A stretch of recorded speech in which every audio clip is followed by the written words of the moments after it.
అందరికీ నమస్కారం. శివలీల ఆరా యూట్యూబ్ ఛానల్‌కి స్వాగతం.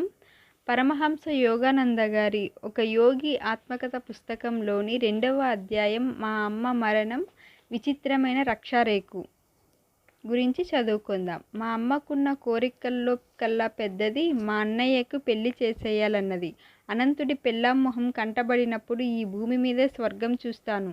తమ వంశం పరంపరాభివృద్ధిగా సాగాలని ప్రతి భారతీయ హృదయంలోనూ ఉన్నట్టుగానే ఆమెలో ఉన్న గాఢమైన ఆకాంక్షను ఈ విధంగా వ్యక్తం చేయడం తరచుగా వింటూ ఉండేవాణ్ణి. అనంతుడి పెళ్లికి నిశ్చయతాంబూలాలు పుచ్చుకునే నాటికి నేను 11 ఏళ్లవాణ్ణి. అమ్మ కలకత్తాలో ఉండి పెళ్లి ఏర్పాట్లన్నీ సంతోషంగా చేయిస్తోంది. నాన్నగారు నేను మట్టుకి ఉత్తర భారతదేశంలో ఉన్న బైరేలీలోని మా ఇంట్లో ఉండిపోయాం. లాహోరులో 2 సంవత్సరాలు పనిచేశాక నాన్నగారిని బెరైలీ బదిలీ చేశారు. అంతకుముందు మా అక్కలిద్దరికీ రమాకి, ఉమాకి పెళ్ళైనప్పుడే చూశాను వివాహ వైభవం. కానీ అనంతుడు ఇంటికి పెద్ద కొడుకు అవడం వల్ల ఈ పెళ్లికి తలపెట్టిన ఏర్పాట్లు భారీ ఎత్తున సాగుతున్నాయి. రోజు ఎక్కడికెక్కడి నుంచో వచ్చే చుట్టాలు అనేక మందికి అమ్మ కలకత్తాలో స్వాగతమిస్తోంది.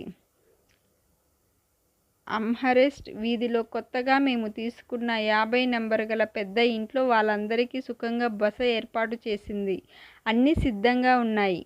విందు భోజనాలకి కావలసిన పదార్థాలు అన్నయ్య ఆడపెళ్లి వారింటికి తరలి వెళ్ళడానికి ఒక అందమైన పల్లకి, రంగురంగు దీపాల తోరణాలు, భారీ సైజు అట్ట ఏనుగులు, ఒంటెలు, ఇంగ్లీష్, స్కాటిష్, భారతీయ వాద్య బృందాలు, వృత్తిరీత్యా వినోదమిచ్చే కళాకారులు, ప్రాచీన పద్ధతిలో వివాహకాండ జరిపించే పురోహితులు.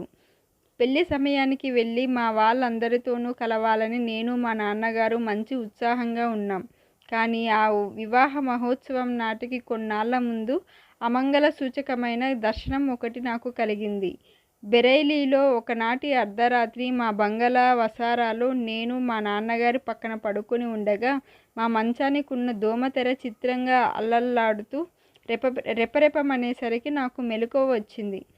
పలచని ఆ తెరలు పక్కకి ఒత్తిగిల్లాయి. ప్రియమైన అమ్మ రూపాన్ని చూశాను. మీ నాన్నగారిని లేపు. ఆవిడ స్వరం గుసగుసమన్నట్టు ఉంది. మీరు నన్ను చూడాలంటే తెల్లారగట్ల 4 గంటలకి మొట్టమొదటి బండి ఎక్కి కలకత్తా వచ్చేయండి. ఛాయామాత్రంగా ఉన్న ఆ రూపం మాయమయ్యింది. నాన్న, అమ్మ చచ్చిపోతోంది. నా గొంతులో నుంచి వెలువడ్డ భయార్త స్వరం నాన్నగారిని వెంటనే లేపేసింది. వెక్కి వెక్కి ఏడుస్తూ ఆ దుర్వార్త ఆయనకి చెప్పాను. ఆయన, అదంతా నీ భ్రమ, దాన్నేం పట్టించుకోకు అన్నారు నాన్నగారు. కొత్త పరిస్థితి ఏది ఎదురైనా తిరస్కరించే సహజ ధోరణిలో మీ అమ్మ ఆరోగ్యం దివ్యంగా ఉంది. చెడు వార్త ఏమైనా వస్తే రేపు బయలుదేరి వెళ్దాంలే. ఇప్పుడు బయలుదేరకపోతే తర్వాత మిమ్మల్ని మీరు క్షమించుకోలేరు. నాలో ఉన్న బాధ ఇంకా కటువుగా పలికించింది. నేను మిమ్మల్ని ఎన్నడూ క్షమించను. పూర్ణమైన ఆ ఉదయం స్పష్టమైన కబురు తెచ్చింది. అమ్మకి జబ్బు చేసి ప్రమాద స్థితిలో ఉంది. పెళ్లి వాయిదా పడింది. వెంటనే వచ్చేయండి. మాకు మతి చెడిపోయింది. ఇద్దరం బయలుదేరాం. దారిలో బండి మారే చోట ఒక ఊళ్ళో మా మామయ్యల్లో ఒక ఆయన మమ్మల్ని కలుసుకున్నాడు. భయంకరంగా ఉరుముతూ ఒక రైలు మా వైపు వస్తుంది. మొదటగా చిన్నగా కనిపించినదే రాను రాను పెద్దదవుతూ కనిపించింది. మనసులో ఏర్పడ్డ సంక్షోభం మూలంగా చటుక్కున రైలు పట్టాలకు అడ్డంగా పడిపోవాలనిపించింది. అప్పుడే అమ్మకి దూరమైపోయినందువల్ల ఆవిడ లేని శుష్క ప్రపంచాన్ని భరించలేననిపించింది. ఈ లోకంలో అందరిలోకి నాకు అత్యంత ఆప్తురాలైన నా స్నేహితురాలు అమ్మ ఒక్కర్తే అన్నంతగా ప్రేమించాను. చిన్నతనంలో నాకెదురైన చిన్న చిన్న బాధలన్నింటికీ నాకు ఉపశమనం కలిగించినవి జాలి నింపుకున్న ఆవిడ నల్లటి కళ్ళే. అమ్మ ఇంకా బతికుందా? మామయ్యని ఈ ఒక్క చివరి ప్రశ్న అడగడం కోసం ఆగాను. నా ముఖంలో ఉన్న నిరాశను అర్థం చేసుకోవడానికి అట్టేసేపు పట్టలేదాయనకి. లేకేం, బతికే ఉంది అన్నారు. కానీ ఆయన మాట ఒక్క పిసరు కూడా నమ్మలేదు నేను. మేము కలకత్తాలో మా ఇంటికి చేరడం దిగ్భ్రాంతి కల్పించే మృత్యు వైచిత్యాన్ని దర్శించడానికే అయింది. నేను కుప్పలా కూలిపోయాను. ప్రాణం దాదాపు పోయిందనిపించే స్థితి ఏర్పడింది. నా మనసు సమాధానపడ్డానికి కొన్నేళ్లు పడింది. నా ఆర్తనాదాలు స్వర్గద్వారాలను ఛేదించి చివరికి ఆ జగజ్జననిని పిలుచుకువచ్చాయి. నా పచ్చి పుండ్లను చివరికి మాన్పగలిగినవి చల్లని ఆ తల్లి పలుకులే. జన్మ జన్మలుగా అనేక మంది తల్లుల వాత్సల్య రూపంలో నిన్ను కనిపెట్టుకొని ఉన్నదాన్ని నేను. నువ్వు వెతుకుతున్న ఆ నల్లని కళ్ళను, మాయమైపోయిన అందమైన కళ్ళను రెండింటినీ నా చూపులో చూడు. ఎంతో ప్రేమాస్పదురాలైన అమ్మకు దహనకాండ ముగిసింది. ఆ వెంటనే నేను, నాన్నగారు బెరైలీకి తిరిగి వచ్చేశాం. అక్కడ మా ఇంటి ఎదురుగా ఆకుపచ్చ బంగారు వన్నెలో మిసమిసలాడే మెత్తని పచ్చిక నేల ఉంది. దానికి నీడనిచ్చేది పెద్ద సేవాలి వృక్షం. నేను ప్రతిరోజు పొద్దున విచారగ్రస్తుడనై ఆ చెట్టు దగ్గరికి సంస్మరణాత్మక తీర్థయాత్ర సాగిస్తూ ఉండేవాణ్ణి. కవితావేశం కలిగిన క్షణాల్లో నాకు అనిపిస్తూ ఉండేది, తెల్లటి ఆ సేవాలి పుష్పాలు పచ్చగడ్డితో నిన్న పూజా వేదిక మీద మనఃపూర్వకమైన భక్తిభావంతో ఆత్మార్పణ చేసుకుంటున్నట్టుగా పరుచుకుంటున్నాయని. నా కన్నీటి బిందువులు మంచు కణాలతో కలిసిపోతూ ఉండగా ఉషస్సులో నుంచి బయలువెడుతున్న మరో లోకపు విచిత్ర కాంతిని తరచూ గమనిస్తూ ఉండేవాణ్ణి. భగవంతుని కోసం తీవ్రమైన ఆకాంక్ష కలిగినందువల్ల ఏర్పడిన గాఢమైన వేదన నన్ను బాధిస్తూ ఉండేది. హిమాలయాలు నన్ను బలంగా దగ్గరికి లాక్కుంటున్నట్టు అనిపించేది.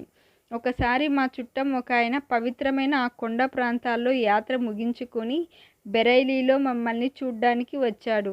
ఉన్నత పర్వత శ్రేణుల్లో నివసించే యోగుల్ని గురించి, స్వాముల్ని గురించి ఆయన చెప్పిన కథలు ఎంతో ఆసక్తిగా విన్నాను. హిమాలయాలకు పారిపోదాం ఒక రోజున బెరైలీలో మా ఇంటి యజమాని చిన్న కొడుకు ద్వారకా ప్రసాద్తో అన్నాను నేను. కానీ నా మాటలకు అతనికి నా మీద సానుభూతి లేకపోయింది. నాన్నగారిని చూడ్డానికి అంతఃక్రితమే అక్కడికి వచ్చిన అన్నయ్యకి నా సంగతి చెప్పేశాడు. అయితే అనంతు అన్నయ్య ఏదో కుర్రనాగన్న వేసుకున్న అసాధ్యమైన పథకమని తేలికగా తీసుకోకుండా నన్ను అదే పనిగా వెక్కిరించడం మొదలుపెట్టాడు. నీ కాషాయ వస్త్రం ఏదిరా, అది లేకపోతే నువ్వు స్వామివి కాలేవు మరి అని ఆ మాటలతో నాకు చెప్పలేనంత ఉత్సాహం కలిగింది. ఆ మాటలే నా ఊహకొక స్పష్టమైన రూపం ఇచ్చాయి. నేనొక యతినై భారతదేశమంతా సంచరిస్తున్నట్లు బహుశా అవి నా పూర్వజన్మ స్మృతులను మేల్కొల్పి ఉండవచ్చు. ఏమైనప్పటికీ ప్రాచీన కాలంలో ఏర్పడిన సన్యాసాశ్రమానికి చిహ్నమైన వస్త్రాన్ని ఎంత సహజ సులభంగా ధరించగలనో గ్రహించగలిగాను. ఒకరోజు పొద్దున ద్వారకతో కబుర్లు చెబుతూ ఉంటే కొండ మీద నుంచి మంచు బండ అతివేగంగా దిగజారుతున్న మాదిరిగా భగవంతుడి మీద నాకు ప్రేమానుభూతి కలిగింది. ఆ తర్వాత నా నోట వెలువడిన వాగ్ధారను అతడు కొంత మట్టుకే ఆలకించాడు. కానీ నేను మాత్రం నా మాటలనే గుండె నిండుగా వింటున్నాను. ఆ వేళ మధ్యాహ్నం నేను హిమాలయ పాద ప్రదేశంలో ఉన్న నైనిటాల్ వైపు పారిపోయాను. అనంతుడు పంతం పట్టి నన్ను తరుముకొచ్చాడు. నేను విచారంగా బెరైలీకి తిరిగి రావాల్సి వచ్చింది. మా వాళ్ళు నాకు అనుమతించిన యాత్ర అల్లా పొద్దుటిపూట మామూలుగా ఆ సేవాలి చెట్టు దగ్గరికి వెళ్ళడం మటుకే. నేను పోగొట్టుకున్న ఇద్దరు తల్లుల కోసం, ఒకరు మానవ రూపంలో ఉన్నవారు, మరొకరు దేవత రూపంలో ఉన్నవారు. నా గుండె వలవలా ఏడ్చింది. అమ్మ మరణంతో కుటుంబంలో ఏర్పడ్డ వెలితి పూర్తిగా పూడ్చలేనిది. తరువాత జీవించిన 40 ఏళ్లలోనూ మా నాన్నగారు మళ్ళీ పెళ్లి చేసుకోలేదు. ఈ పిల్లలకి తల్లి తండ్రి తామే అయ్యారు. కష్టసాధ్యమైన ఈ పాత్రను నిర్వహించడంలో ఆయనలో గుర్తించదగినంత మార్ధవం పెరిగింది. ఆయన దగ్గర చనువు పెరిగింది. కుటుంబంలోని వివిధ సమస్యలను ఆయన ప్రశాంతంగా సూక్ష్మబుద్ధితో పరిష్కరించేవారు. ఆఫీసు వేళల తర్వాత ఒక ముని మాదిరిగా తమ గదిలోకి వెళ్ళిపోయి ప్రశాంత మధుర చిత్తంతో క్రియాయోగం సాధన చేస్తూ ఉండేవారు. మా అమ్మ పోయిన చాలా కాలానికి నాన్నగారికి కొంత సదుపాయంగా ఉండేటట్టు చిన్నన్న పనులు చూడటానికని ఒక ఇంగ్లీష్ నర్సును పెడదామని ప్రయత్నించాను. కానీ నాన్నగారు తల తిప్పేశారు. నా సేవ అనేది మీ అమ్మతోనే అంతమైంది. ఎక్కడో దూరానికి చూస్తున్న ఆయన కళ్ళల్లో జీవితకాలమంతా నెలకొన్న అనురాగం ఉంది. మరో స్త్రీ ఎవరూ సేవ చేయడానికి నేను ఒప్పుకోను. మా అమ్మ పోయిన 14 నెలల తర్వాత ఆవిడ నా పేర అతి ముఖ్యమైన ఉత్తరం ఒకటి రాయించి పెట్టిందన్న సంగతి తెలిసింది. చనిపోయే సమయంలో ఆవిడ మంచం దగ్గర ఉన్నవాడు అనంతుడు. ఆవిడ చెప్పినవి అతడు రాసి పెట్టాడు. అయితే ఆ సంగతి ఒక ఏడాదిలోనే చెప్పాలని అమ్మ చెప్పినప్పటికీ అన్నయ్య ఆలస్యం చేశాడు. అమ్మ నిర్ణయించిన అమ్మాయిని పెళ్లి చేసుకోవడానికి త్వరలోనే తను బెరైలీ నుంచి కలకత్తా వెళ్ళిపోవాలి. ఆ పరిస్థితిలో ఒకనాడు సాయంత్రం నన్ను దగ్గరికి పిలిచాడు. ముకుందా, నీకు విచిత్రమైన విషయం ఒకటి చెప్పడం ఇష్టం లేక ఇన్నాళ్ళు వెనకాడుతూ వచ్చాను. అనంతుడి కంఠంలో ఒక రకమైన నిరాశ ధ్వనించింది. ఇల్లు వదిలిపోవాలని నీకున్న కోరికను ఎగదోసినట్లుగా అవుతుందేమోనని భయపడ్డాను. అయినా నీలో దైవ సంబంధమైన ఉత్సాహం పెల్లుబికుతూ ఉంది. ఈ మధ్య నువ్వు హిమాలయాలకు పారిపోతూ ఉండగా పట్టుకున్నప్పుడే నేను ఒక తీర్మానం చేసుకున్నాను. మనఃపూర్తిగా నేను చేసిన వాగ్దానాన్ని ఇక ఏమాత్రం వాయిదా వేయకూడదనుకున్నాను. ఒక చిన్న పెట్టె అమ్మ రాయించిన ఉత్తరం ఇచ్చాడు అన్నయ్య. నాయనా ముకుందా, నేను చెప్పే ఈ మాటలే నీకు నా చివరి దీవెన కావాలి అంది అమ్మ. నువ్వు పుట్టిన తర్వాత జరిగిన అద్భుతాల విషయాలు కొన్ని నీకు చెప్పవలసిన సమయం వచ్చింది ఇప్పుడు. నువ్వు పసివాడిగా నా చేతుల్లో ఉన్నప్పుడే నీకు నిర్ణయమైన జీవిత మార్గమేదో మొట్టమొదటిసారిగా నాకు తెలిసింది. అప్పుడు నిన్ను కాశీలో ఉన్న మా గురువుగారింటికి తీసుకువెళ్ళాను. అక్కడికి చేరిన శిష్య సమూహానికి వెనుక నేను దాదాపు మరుగున పడి ఉన్నాను. గాఢ ధ్యానంలో మునిగి ఉన్న లాహిరి మహాశయుల్ని సరిగా చూడలేకపోయాను. మహాగురువులు నిన్ను గమనించాలని, నిన్ను ఆశీర్వదించాలని నేను జోకొడుతో ప్రార్థిస్తున్నాను. మౌనంగా భక్తిపూర్వకంగా నేను కోరిన కోరిక గాఢంగా పెరిగినప్పుడు లాహిరి మహాశయులు కళ్ళు తెరిచి నన్ను దగ్గరికి రమ్మని సంజ్ఞ చేశారు. అక్కడున్న వాళ్ళు నాకు దారి ఇచ్చారు. పవిత్రమైన వారి పాదాలకు మొక్కాను. లాహిరి మహాశయులు నిన్ను ఒళ్ళో కూర్చోబెట్టుకొని ఆధ్యాత్మిక దీక్ష ఇస్తున్న విధంగా నీ నుదుటి మీద చెయ్యి పెట్టారు. చిట్టి తల్లి, నీ కొడుకు యోగి అవుతాడమ్మా. ఆధ్యాత్మికమైన రైలింజను మాదిరిగా ఇతను ఎన్నో ఆత్మలను భగవత్ సాన్నిధ్యానికి చేరుస్తాడు. సర్వసాక్షి అయిన గురుదేవులు నా రహస్య ప్రార్థనను మన్నించినందుకు నా గుండె సంతోషంతో ఎగసిపడింది. నువ్వు పుట్టడానికి కొంతకాలం ముందు వారు నాకు చెప్పారు, నువ్వు వారి మార్గాన్ని అనుసరిస్తావని. తరువాత నీకు ఒక మహా తేజస్సు కనిపించిన సంగతి నాకు మీ అక్క రమకి తెలుసు బాబు. నువ్వు మంచం మీద నిశ్చలంగా కూర్చుని ఉండడం పక్క గదిలోంచి మేము చూసాం. నీ చిన్నారి మొహం దగదగా వెలిగింది. నీ గొంతులో భగవంతుణ్ణి అన్వేషించడానికి హిమాలయాలకు వెళ్ళిపోవాలన్న దృఢమైన నిశ్చయం ధ్వనించింది. నీ దారి లౌకికమైన ఆశలకు చాలా భిన్నంగా ఉంటుందన్న సంగతి వీటి వల్ల తెలుసుకున్నాను నాయనా. నా జీవితంలో జరిగిన వాటిలో అన్నిటికన్నా విలక్షణమైన సంగతి ఒకదాన్ని మరీ రూఢి చేసింది. ఆ సంఘటనే ఈ అంతిమ సమయంలో నేను ఈ ఉత్తరం రాయించడానికి ప్రేరేపిస్తోంది. అదేమిటంటే, పంజాబులో ఒక సాధువుతో జరిగిన సంభాషణ. మనమందరం లాహోరులో ఉంటుండే రోజుల్లో ఒకనాడు పొద్దున పనివాడొకడు నా గదిలోకి వచ్చి ఇలా చెప్పాడు. అమ్మగారు, విచిత్రమైన సాధువు ఒకడు వచ్చాడు. ముకుందుడి తల్లిని చూడాలి నేను అంటున్నాడు. ఎంతో సరళమైన ఈ మాటలే నాలో నిగూఢమైన తీగను దేనో మీటినట్లయింది. వెంటనే నేను ఆయన్ను కలుసుకోవడానికి వెళ్ళాను. ఆయన కాళ్లకు మొక్కుతూ నా ఎదురుగా ఉన్నాయన నిజంగా దైవ సాక్షాత్కారం పొందినవాడేనని గ్రహించాను. అమ్మా, ఈ లోకంలో నువ్విక ఎంతో కాలం ఉండవన్న సంగతి నువ్వు తెలుసుకోవాలని మహాగురువుల కోరిక. మళ్ళీసారి జబ్బు చేసినప్పుడు నీకది ప్రాణాంతకమవుతుంది. తరువాత ఆయన మౌనం వహించారు. ఆ సమయంలో నాకేమీ భయం వేయకపోగా ఒక గొప్ప ప్రశాంతత అనుభవంలోకి వచ్చింది. చివరికి మళ్ళీ ఇలా అన్నాడాయన. ఒక వెండి రక్షారేకును నువ్వు జాగ్రత్తగా దాచాలి. అది నీకు ఈరోజు ఇవ్వను.